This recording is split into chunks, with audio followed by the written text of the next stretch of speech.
தமிழ்நாட்டு அரசியல் வெற்றி தோல்வியை தீர்மானிக்கக்கூடியது மதுரைக்கு தெற்க. விஜய்க்கு ஏன் அண்ணாவும் எம்ஜிஆரையும் வைக்கிறாருன்னா, அதனாலதான் இப்போ திமுக 67 ஆட்சிக்கு வந்து இப்போ 2026 விஜய்க்கு பதில் சொல்ல வேண்டிய நிலைமைக்கு வந்துருச்சு.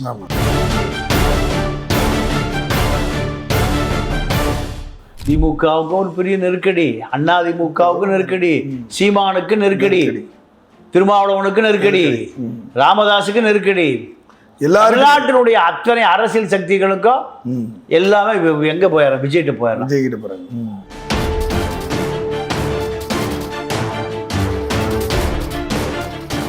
விஜயுடைய டார்கெட் என்னன்னா, திராவிட இயக்க அதிருப்தியாளர்களை தன் பக்கம் திருப்பும்.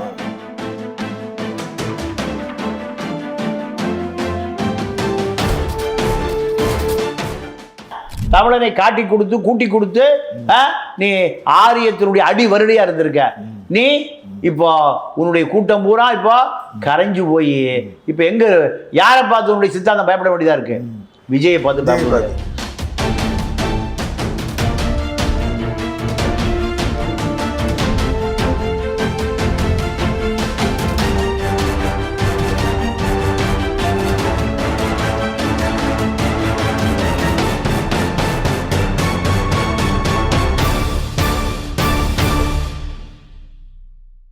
நம் தமிழ் நேயர்களுக்கு வணக்கம். இன்றைக்கு அரங்கத்துக்கு வந்திருப்பவர் மூத்த பத்திரிகையாளர் தமிழா பாண்டியன் அண்ணன் வந்திருக்காரு. அண்ணா வணக்கம். வணக்கம். விஜய் மாநாடு, இந்த மாநாட்டில் வந்து முக்கிய அம்சமா வந்து அண்ணாவின் புகைப்படமும் எம்ஜிஆருடைய புகைப்படமும் அங்கே வைக்கப்பட்டது. அது வந்து திமுகவும் அதிமுக எப்படி பார்க்கும்? இல்லை, இப்போ அரசியலில் முழுமையாக நெருக்கடி கொடுக்கப்படுகிற நபர் விஜய். திரைத்துறையிலும் நெருக்கடி கொடுக்கப்படுகிற நபர் விஜய். ஊடகங்களிலும் நெருக்கடி கொடுக்கப்படுகிற நபர் விஜய். ஏன்னா திமுகவிடம் அதிக அதிகாரம் இருக்கிற காரணத்தினால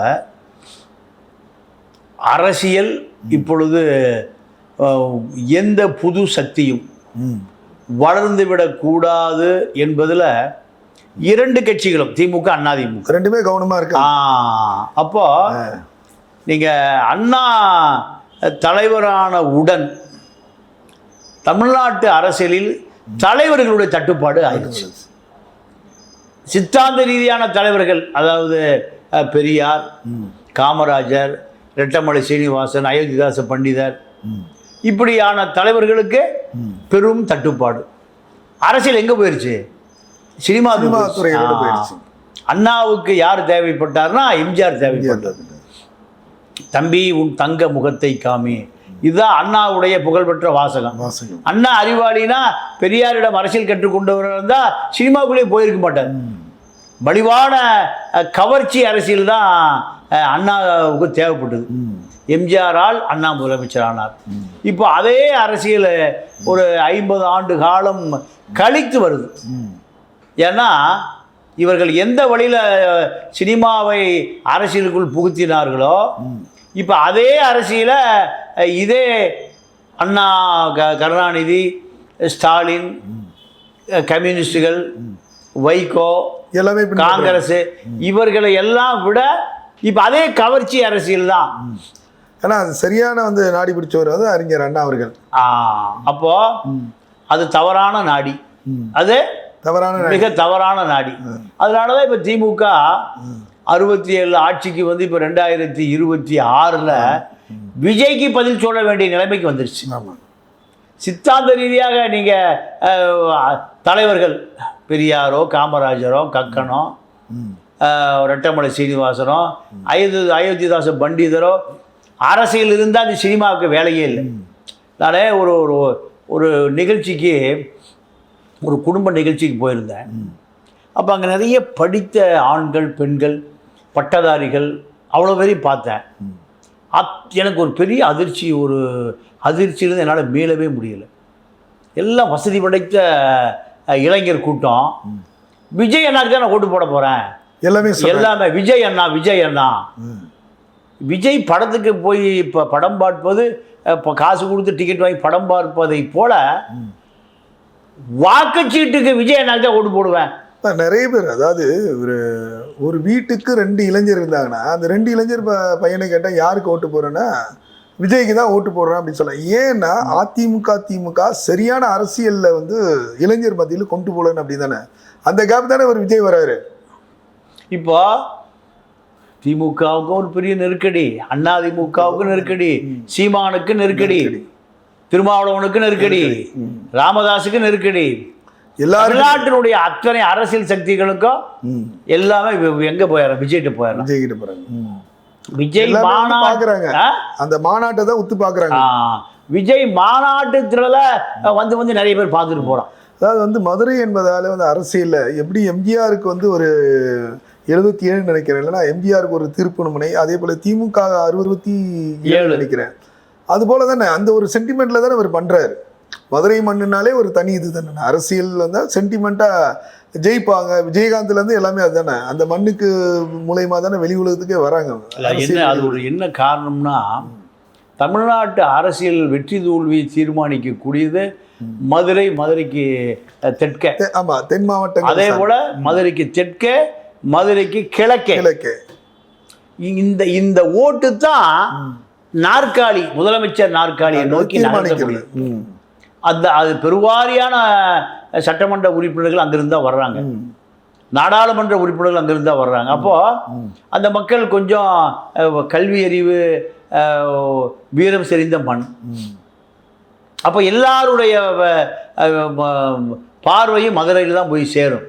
ஏன்னா மதுரைக்கு முன்னாடி ஒரு 200 கிலோமீட்டர், திருச்சி தாண்டிட்டா மதுரை தான். கன்னியாகுமரியிலேருந்து எங்க வரணும்னாலும் மதுரை வந்தா வரணும். கிழக்கு மாவட்டம் எங்க ராமேஸ்வரம், சிவகங்கை, ராமநாதபுரம் எல்லாமே பேஸ் மதுரை தான்.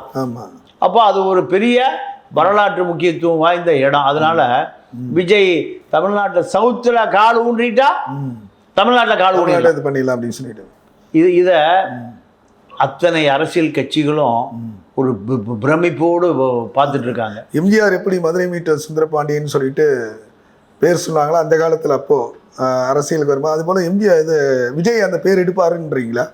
இல்லை, இப்போ அவருடைய வலிமை என்னன்னு 26 தேர்தலில் தான் தெரியும்.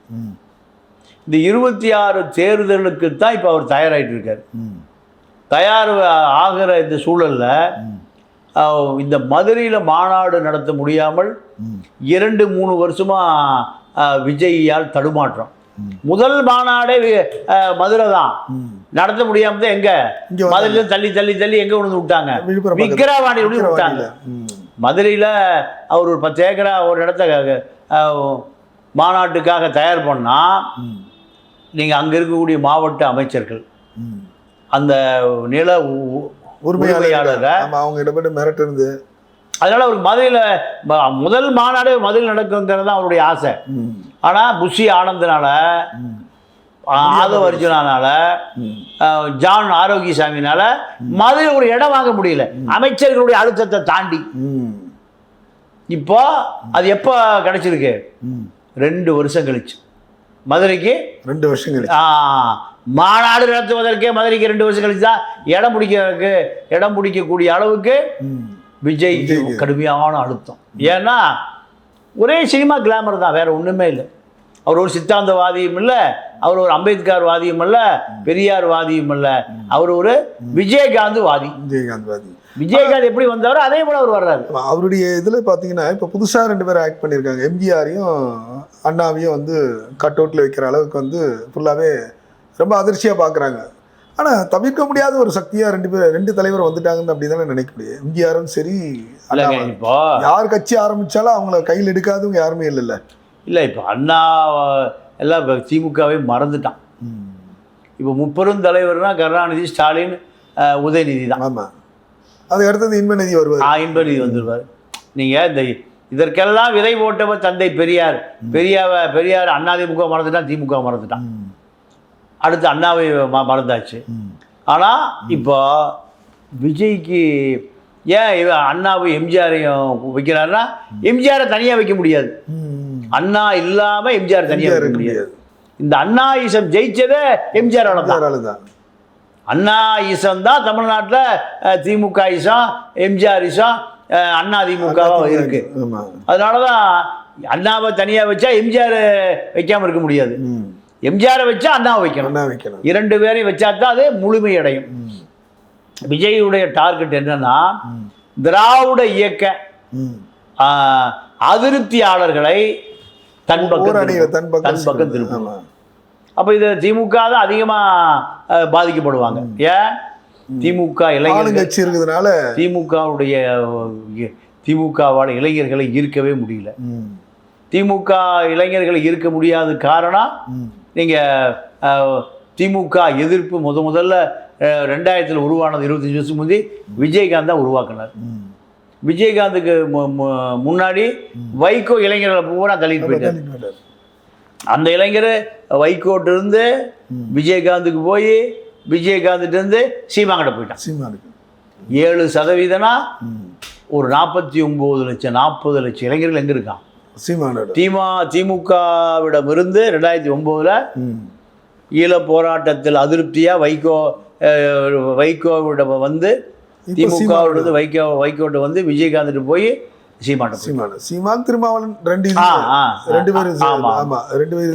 திருமாவுக்கு வந்து ஒரு தலித் இளைஞர்கள் தான். பொது வாக்கு அவர்கிட்ட இல்ல. பொது வாக்கு வங்கி அவரை இழந்துட்டாரு. இழந்துட்டு இப்ப என்ன சொல்றாரு? சுத்திகரிப்பு தொழிலாளி 66,000 பேர் தமிழ்நாட்டில் இருக்கான், எல்லாத்தையும் தெருவுக்கு அனுப்புங்கிறாரு. அவங்களே குப்பை வாங்கணுமே வாங்கக்கூடாது, அவனை பணி நீட்டிப்பே பண்ணாத, அவர்களுக்கு அந்த பணியே கொடுக்காத, அவ்வளவு பேர் தெருவுக்கு அனுப்பு, குப்பையா கிடக்கிட்டாவன். அப்பா குப்பையெல்லாம் மகன் அதிகாரியா மாறுவதற்கான பொருளாதார தேவைதான். அவன் எனக்கு 25,000 சம்பளம் கொடுன்னு கேட்குறான். அவனை பணியே நிரந்தரம் பண்ணாத, வெளியில் அனுப்பிச்சிரு. இதுதான் அப்போ திருமாவுக்கு ஒரு நல்ல பேர் கொடுக்கலாம். தலித் கருணாநிதி. தலித் கருணாநிதி. இந்த ஈழம் அழிகிற பொழுது ரசித்து கொண்டிருந்தார் கருணாநிதி. இப்ப தலித் இனம் அழிகிற பொழுது அதை ரசித்து கொண்டிருக்கிறார் திருமாவளவன் சொல்லலாம். ஏன்னா அவனுக்கு 23,000 பதிலா 33,000 சம்பளம் வாங்கி கொடுன்னு சொன்னா திருமாவளவன் 23,000 13,000 ஆயிட்டான். இவர் என்ன பண்ணிருக்கணும்? 23,000 33,000 கொடுறான் ஆளுக்கு. அடுத்த தலைமுறை எங்க வரணும்? அதிகாரியா வரணும். ஏன் ஒடுக்கப்பட்ட மக்களுக்கு ரிசர்வேஷன் கொடுக்குறாங்க? அது பட்டியலே நீ வாழ்நாள் முழுக்க இப்படி பட்டியலமா வாழும் சொல்வதற்காக அல்ல. அம்பேத்கர் பெரியார என்ன சொன்னாங்க? முன்னேற்றம். ரிசர்வேஷன் என்பதை அவன் பொருளாதார ரீதியா உயரணும்டா, அதுக்காக அவனுக்கு அரசு வேலை கொடு. அம்பேத்கரும் பெரியாரை விட திரும்ப சிந்திச்சுட்டு இருக்காரு. இல்ல அவங்க என்ன சொல்றாங்கன்னா, நாங்க அது போல தவறுதலா வந்து அது இல்ல, எல்லாமே தவறுதல் தானே. அவர் இப்ப அவர் பேசுகிற எல்லாமே தவறுதலா தான். எம்ஜிஆரையும் ஜெயலலிதாவையும் சொன்னார், என்ன ஆரிய வரவுனாரு. எம்ஜிஆரும் ஜெயலலிதா வந்த கடைக்கு தாண்டா ஒடுக்கப்பட்ட மக்கள் அதிகாரத்துக்கு வந்தான். எம்ஜிஆர் கட்சி எங்க போய் சேர்ந்தது? ஒடுக்கப்பட்ட சேரிக்கு போய் சேர்ந்தது. அவதான் அதிகாரத்துக்கு வர. அதாவது அந்த பொருளாதார ரீதியா பெரிய ஆளா வராங்க. ஒரு செய்யாறு ஒரு வேட்பாளர் கோவிந்தன், ரைட், கோவிந்தன். ஆமா, எம்ஜிஆர் காலத்துல அவரு ஒரு தைய கடைக்காரர். எம்ஜிஆர் போய் சொல்றார், இடைத்தேர்தல் ஐயா நல்ல வேட்பாளரா போடுங்கய்யா. பெரிய முதலாளி ஒருத்தர் இருக்கான், எங்க எனக்கு அந்த ஊர் மறந்து போச்சு. எம்ஜிஆர் சொன்னாரா, அவன் பெரிய பண்ணையார், பெரிய ரைஸ் மில் வச்சிருக்கான், 4-5 கார் வச்சிருக்கான் அந்த காலத்துல. அப்போ அவன் வேண்டாம் ஐயா, வேற நல்ல ஆளா போடுங்கய்யா. எம்ஜிஆர் யோசிச்சு சொன்னாரா, நீ உறுப்பினர் கார்டு வச்சிருக்கியா? ஆமையா, நான் 72 வச்சிருக்கையா, நீ தான் வேட்பாளர் போ. அவன் தான் எம்எல்ஏ. முத்துசாமி கூட சொன்னாரா, நீங்க திமுக இருக்கிற முத்துசாமி கூட சொன்னாரா, முத்துசாமி போயா, வீட்டில் போய் பார்த்தா நுழைய உள்ள போக முடியலையா. ஏன்? நீங்க குடிசையில வாசல் எப்படி இருக்கும்? சின்ன வாசல், குடிஞ்சுதான் போனான். பார்த்துட்டு அப்படியே தலைவர் சொன்னாரா, ஐயா இப்படி இருக்கு, அவனுக்கு முதல்ல வேட்டி எடுத்து கொடு.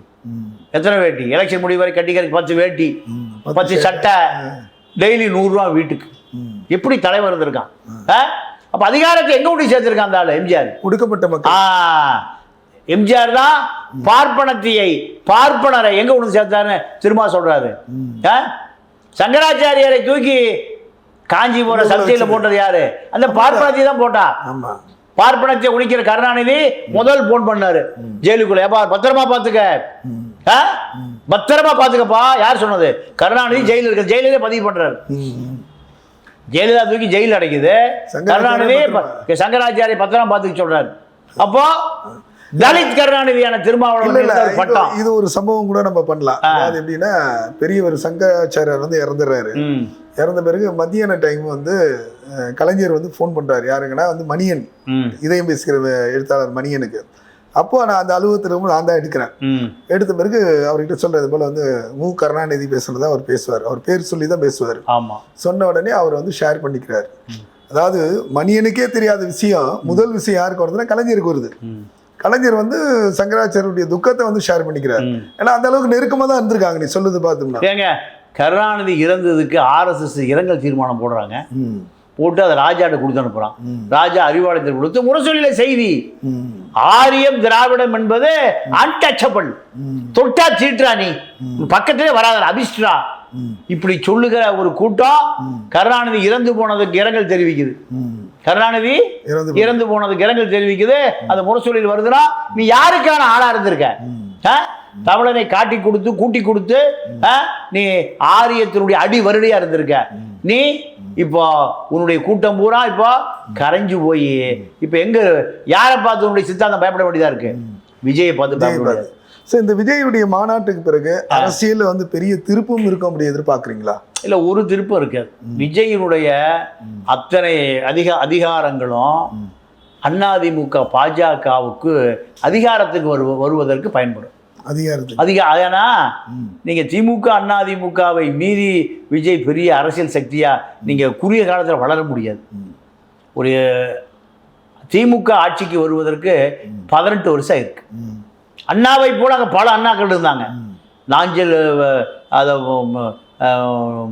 நாஞ்சில் மனோகரன் இருந்து நடமாடும் பல்கலைக்கழகம், நெடுஞ்செழியன் இருந்து அன்பழகன், என்விஎன் சோமு, நடராஜன், பள்ள ஜாம்பவான்கள் இருந்தான், மதியழகன், KA கிருஷ்ணசாமி, இவர்கள்லாம் திராவிட இயக்கத்தினுடைய வித்துகள், விதைகள்.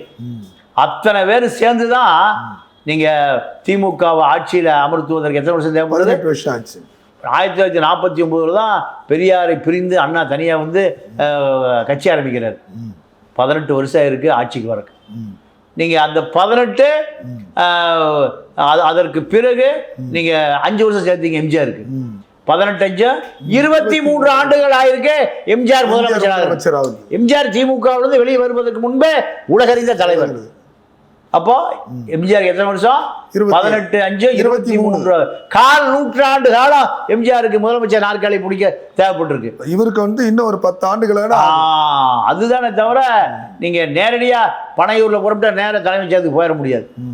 பனையூர் டு தலைமைச் செயலகத்துக்கெல்லாம் போயிட முடியாது. அதற்கு விஜய்க்கு இப்பதான் 49 50 வயசு ஆகுது. இன்னும் 20 ஆண்டு காலம் ஆகணும் நாற்காலியை பிடிக்கிறது. விஜயகாந்த் அப்படித்தான் சொன்னார். 2000 ஆரம்பிச்சாரு. நீங்க 2025 வரை உயிரோடு இருந்தால், திமுக அதிமுகவை தொடர்ந்து எதிர்த்திருந்தால் அவர் தான் முதலமைச்சர் நாற்காலி. ரிசர்வ் பண்ணப்பட்டிருந்தது. கண்டிப்பா. வைகோ அதே போலதான் 93 திமுக உடைச்சு வெளியே வராரு. இன்னைக்கு வரைக்கும் திமுகவை எதிர்த்தே இருந்தானா திமுக அழிஞ்சு போயிருக்கும். வைகோ திமுக இருப்பாரு. ஜெயலலிதா சொல்லுது, ஒரு நடைபயணம் வர்றாரு, இந்த சிறுதாவூருக்கு போகுது. போகும்போது 2 பேரும் சந்திச்சுக்கிறாங்க. சொல்லுது, உங்களுடைய உழைப்புக்கு ஒரு பெரிய மரியாதை இருக்கு வைகோ. திமுகவை தொடர்ந்து எதிருங்க. எம்ஜிஆர் தொடர்ந்து எதிர்த்தார், முதலமைச்சர் ஆனார். எம்ஜிஆர் விட்டுட்டு போனதான் நான் முதலமைச்சரா இருக்கேன்.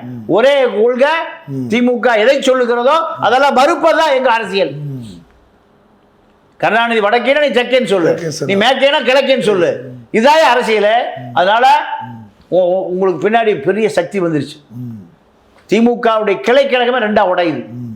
இப்போ நீங்க அதை தொடர்ந்து பராமரிச்சீங்கன்னா நான் முதலமைச்சர், நீங்க எதிர்கட்சி தலைவர்.